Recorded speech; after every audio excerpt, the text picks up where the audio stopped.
안녕하세요. 중개나무입니다. 벌써 3월이네요. 이제 3월이면은 이사를 많이 할 계절이 됐죠. 요즘엔 이사철이 따로 없다고는 하지만 그래도 3월이나 4월에 좀 많이들 움직이시는 것 같아요. 그래서 이사를 하기 전에 미리미리 체크해야 할 체크리스트에 대해서 오늘은 이야기해 보겠습니다. 일단 한 달 전에 체크를 해야 될 상황부터 말씀을 드리겠는데요. 이제 처음으로 알아봐야 될 게 이삿짐 센터를 알아보는 거예요. 그래서 이삿짐 센터는 좀 여유를 두고 알아보시는 게 좋은데, 손 없는 날이나 주말에 아무래도 이사가 몰리기 때문에 미리미리 알아보시고 예약을 하셔야 될 것 같아요. 그래서 이삿짐 업체는 최소 세 군데 정도 견적을 받아보셔서 비교를 하시고 식구분들과 상의를 하시고 나서 예약을 하시는 게 좋을 것 같습니다. 그리고 그 다음에 해야 될 게 이사 갈 집의 가구 배치를 구상을 해보는 거예요. 만약에 아파트 같은 경우에는 평면도가 있어서 평면도에 있는 사이즈와 구조를 바탕으로 가구를 어떻게 배치할지 미리 구상해 볼 수 있는데요. 요즘에는 3D로도 가구 배치를 해볼 수 있는 서비스를 제공하는 사이트들이 많이 있으니까 이용을 해보시면 좋을 것 같아요. 이사 갈 집이 아파트가 아닌 경우도 물론 많이 있는데, 그럴 경우에는 현재 거주자의 방문 동의를 얻은 후에 종이와 줄자, 펜 등을 준비해서 이제 방문을 하셔가지고 구조도를 한번 그려보시는 게 좋을 것 같아요. 특히 벽면의 폭과 높이도 잘 기록을 하셔야 되는데, 이사를 가면 기존 가구나 전자제품을 새 집에 맞춰서 다시 배치를 해야 하는데, 벽의 폭과 높이가 맞지 않아서 이사 당일날 어려움을 겪는 경우가 많이 있습니다. 저 같은 경우도 예전에 장롱의 높이가 안 맞아서 겉장식을 떼어낼 뻔했던 경험이 있기 때문에 잘 맞춰보시는 게 좋을 것 같아요. 그래서 이사를 하는 경우에 새로 가구를 사는 경우도 있는데 집 구조나 사이즈 등을 모르면 나중에 배치했을 때 내가 생각했던 대로 배치를 못할 수도 있으니까 꼭 그 사전에 구조와 사이즈를 확인해 보시는 게 좋을 것 같아요.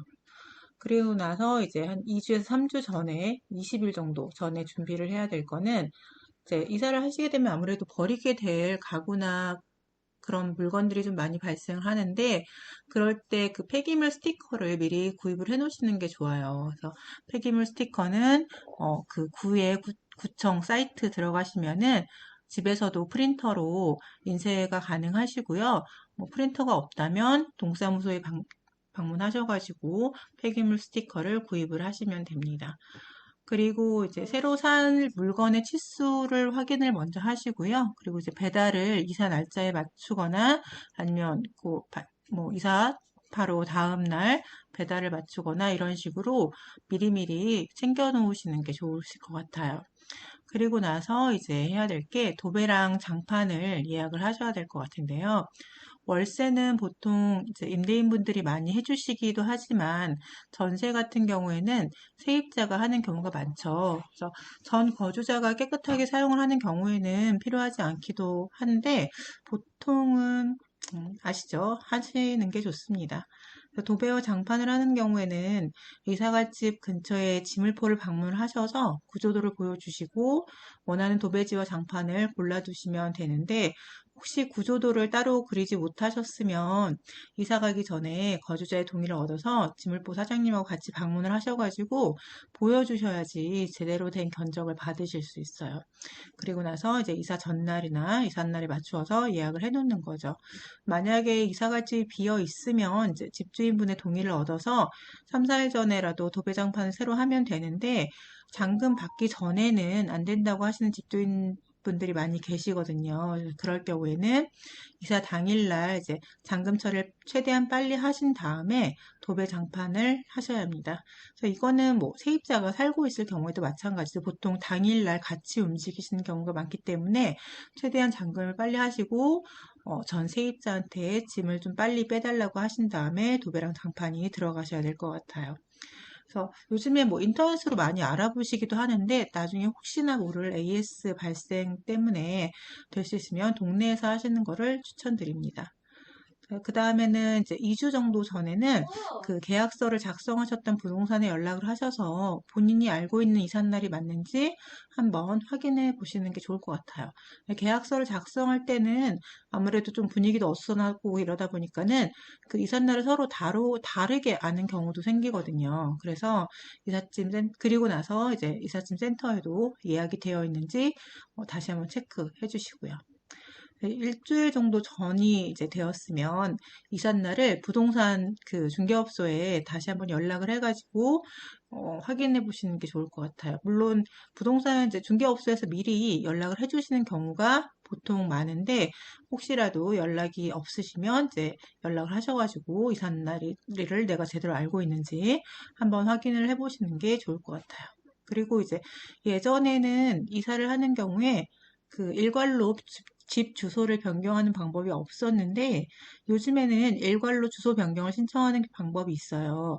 그 KT 홈 주소 변경 서비스라는 곳이 있는데 모바일로도 가능하고 인터넷으로도 이용을 할 수 있기 때문에 이용을 하시면 편리할 것 같습니다.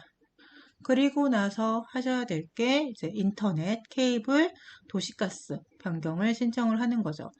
요즘에는 그 TV도 IPTV로 많이 보시잖아요. 근데 이사 간 날에 인터넷이 설치가 안 되면 굉장히 불편하거든요. 그래서 이사 가자마자 인터넷이나 TV, 도시가스 등을 사용을 하셔야 되니까 미리미리 그 연락을 하셔가지고 예약을 해 놓으시는 게 좋습니다. 그리고 이제 기존 세입자랑 연락을 해서 잔금을 준비를 하시면 되는데 요거는 보통 부동산 이제 중개업소에서 많이 알아서 해주세요. 그래서 뭐 세입자랑 직접 연락을 하기보다는 중개업소에 연락을 하셔가지고 뭐 혹시 세입자가 그뭐 현금으로 받기를 원하는지 아니면 현금에서도 또 어떤 분은 뭐 1,000만 원권 몇 장 이런 식으로 수표를 원하시는 경우도 있으시거든요. 그래서 그런 거 맞춰서 하셔야 되고, 그리고 꼭 잊지 마셔야 될 게, 인터넷 뱅킹을 하시는 경우에 송금 한도를 꼭 늘려놓으셔야 돼요. 바로 이체가 가능하게끔. 이 송금 한도가 안 돼서 당일날 굉장히 불편한 경우가 생기는 경우가 꽤 종종 있거든요. 그래서 미리미리 계좌 송금 한도를 확인을 해보시는 게 좋습니다.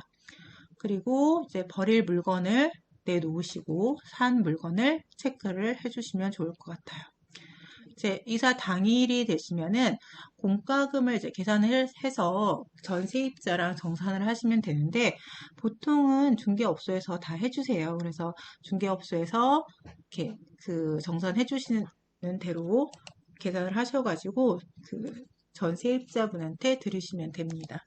그리고 나서는 이제 이삿짐 센터가 들어와서 이삿짐이 들어오면 되는데, 아무리 이삿짐 센터에서 알아서 해주신다고 하시더라도 꼭 본인이 가셔서 보셔야 돼요. 그래서 배치는 내가 원하는 대로 되는지, 또 혹시 이삿짐을 옮기면서 그 집이 손상되는 일이 없는지 꼭 같이 확인을 하시는 게 좋고요.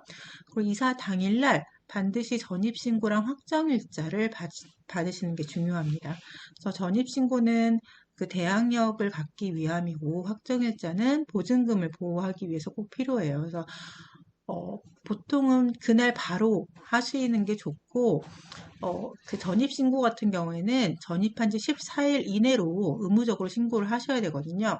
그래서 꼭 잊지 말고 신고를 하시기 바랍니다.